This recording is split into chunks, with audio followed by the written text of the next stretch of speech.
Reserve Bank has been looking at the CBDC market for quite some time. The developments, not really a market, but CBDC developments for the last about 4 years.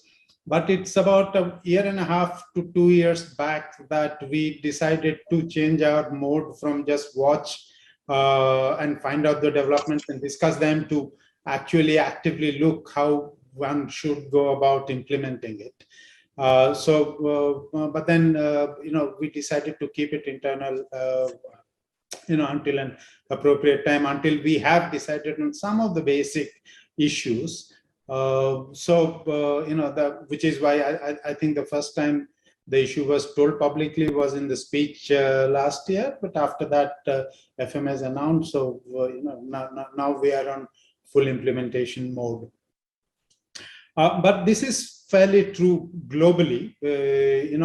I was reading somewhere that about 90 countries, 87, I think to be exact, accounting for about 90% of the global GDP, are in some way or the other looking actively at CBDCs. They are either researching or publicly discussing or launching pilots or actually going live. I understand 3 countries have actually gone live on this, and some 20 odd are doing pilots. So the developments are quite sharp over the last 1 to 2 years.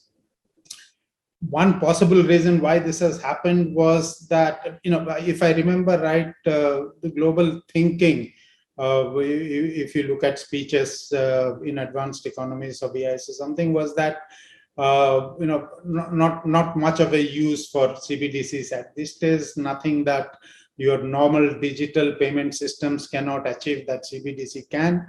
But this largely changed with the introduction or with the onset of stable coins.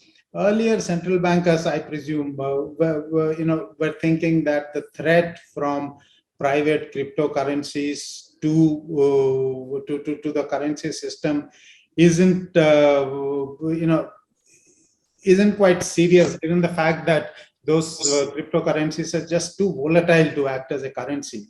Now, with the advent of stable coins, or the idea of stable coins, the issue of volatility went out, and then central banks sat up and said that there is actually a clear threat from private currencies, and even worse, if multiple private currencies, if they were to replace the official or the or the fiat or the sovereign currency. I think that is what led to a spate and a flurry of activity across central banks. The increasing popularity of cryptocurrencies with all its other ramifications probably may hasten that process somewhat.